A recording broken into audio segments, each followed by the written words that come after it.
Hello, everyone. Chris Profi, Musically Obsessed.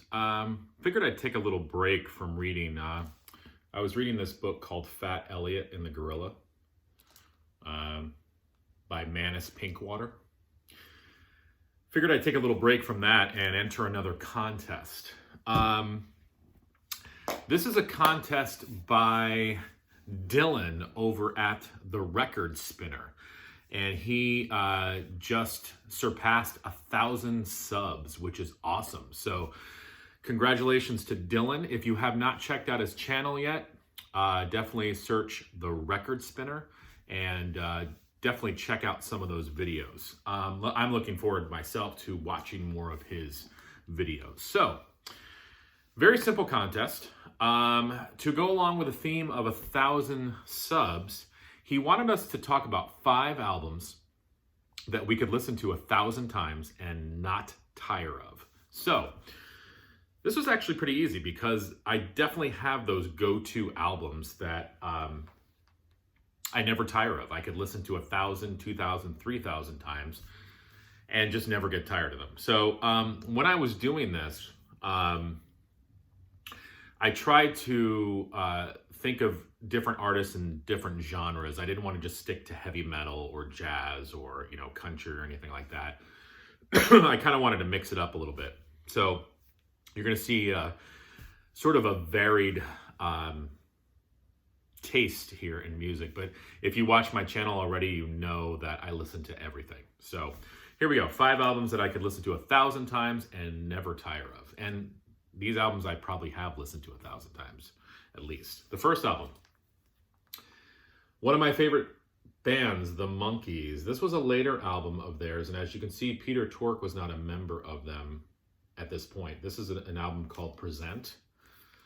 Probably my favorite Monkees album. I love it. This was originally supposed to be a double record with each member having their own side, but as you can see, Peter Tork left and it was just 3 members. But there's just something about this album. It has a charm to me. I love the songs. I love the varied, different types of music on this album. I love Michael Nesmith's compositions on this. He's got a song called Good Clean Fun, which is awesome. He's wrote a song called Never Tell a Woman Yes, which I love. Of course, you've got the song Listen to the Band on here, which is one of my favorites. I love his song Oklahoma Backroom Dancer. So being a big Michael Nesmith fan, this album definitely delivers. But, there's some other great songs in here. The first song, Little Girl, is awesome. And I remember reading the guitarist who played for the song Valerie, that has that, memorable solo in it. He plays on that song Little Girl, and it's some really cool guitar work on that first song. I love Bye Bye Baby Bye Bye that Mickey sings. I love Looking for the Good Times, that's the Davy Jones song. Ladies Aid Society is really cool too. Mommy and Daddy is a really cool song written by Mickey Dolenz. And then the last song, Pillow Time, it's just sort of a chill, mellow, meditative before you go to sleep sort of song. So just a very, very cool record. And I know for a lot of Monkees fans, this doesn't really rate too high on their lists. But for me, I love this album, and I will always love this album, and I've listened to it so many times. It's just great. So if you're a Monkees fan and you don't know too much about this album, definitely check it out. All right, so another album that I could listen to 1,000 plus times and never tire of. Black Flag, In My Head. This happens to be an original pressing on SST. I just love this album. I mean, as you guys know, I'm a huge Black Flag fan. And for me, it all came together on this album. I love just the different styles of music on this album. It's not straight ahead punk. It's so cool. And it's one of those albums that each time you listen to it, you hear something different. I mean, Henry Rollins' vocals on the first few songs are sort of very muddied and psychedelic. I mean, you've got Paralyzed, The Crazy Girl, Black Love, very muddy production, psychedelic, sort of just fuzzy, weird vibe, but I love it. White Hot starts to build up a little bit, and then you've got the song In My Head, which is kick-ass. Side 2, Drinking and Driving, Retired at 21, Society's Tease, It's All Up to You. Now, the CD and the cassette version had extra songs, but I love the vinyl version as well. Classic lineup: Henry Rollins on vocals, Greg Ginn on guitar, Kira on bass, Bill Stevenson on drums. 1984, classic album. I love it. It's, I always think about my favorite Black Flag albums. It's so tough because Loose Nut, In My Head, My War, and The Process of Weeding Out, and Slip It In, they're all awesome. And I go back and forth with what is my favorite, but I tend to really go to In My Head. I think it's the best of all those worlds. So if you've never listened to this album, definitely check it out. Next. And I think I've actually talked about all these albums before in past videos, but there's a reason why I have. Black Sabbath, Sabotage. This happens to be on the NEMS label. An original pressing of this. I hold this album near and dear to my heart. If you've watched my channel, I've talked about how there were 2 albums that got me into heavier metal. Because at that point I had been listening to like Bon Jovi and things like this. And again, nothing against Bon Jovi. I like Bon Jovi. But this album and Metallica's Ride the Lightning were the first 2 albums that really got me into the heavy metal world. And this happens to be my favorite Black Sabbath album. I just love it. And you know what I'm thinking? There's a theme to all these albums. I think it's for all these albums and all these artists, it's when they started to expand their sound a little bit. Monkeys Present, they definitely expanded their sound on that. Black Flag, In My Head. Sabotage, Black Sabbath became a little bit more proggy. And these other couple albums, it's all about when these artists started to expand their sound. And I think that's what I really like, is when artists get creative and they don't just, stick with their same sound. I like it when they experiment a little bit. This album, though, if you've never heard this before, I mean, Hole in the Sky, Symptom of the Universe, Megalomania, Thrill of It All, Superstar, Am I Going Insane, and the classic The Writ.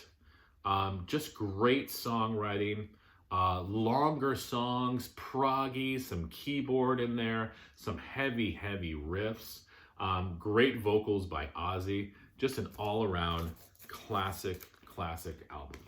I never tire of listening to Sabotage. All right, 2 more albums. Next. Need I Say More? This is the album that got me into jazz.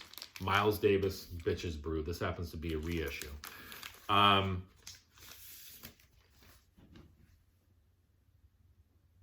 Yeah, I think I've told the story before. I was starting to get into jazz, and of course, whenever you read about jazz, this album comes up, and I'm like, you know what? Excuse me, I'm going to check this album out. And I put it on, listened to it. I was blown away. At that point, I was really getting into prog metal. Gentle Giant, Yes, Emerson, Lake and Palmer, all those bands. And this album didn't stray too far from that.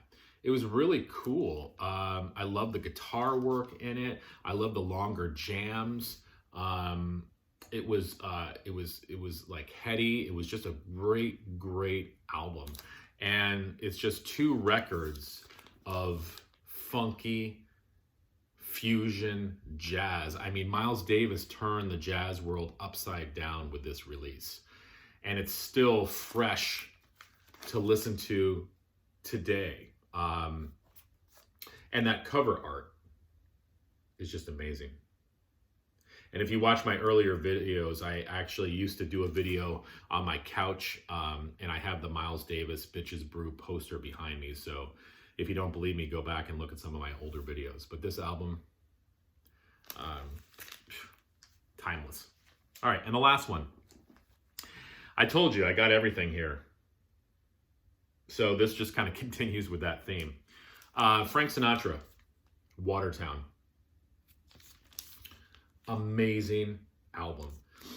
I was actually turned on to this album through Rush, if you believe it or not. But Neil Peart, the drummer who recently passed, sadly, he used to do road trips on his motorcycle, and this was one of the albums that he would listen to.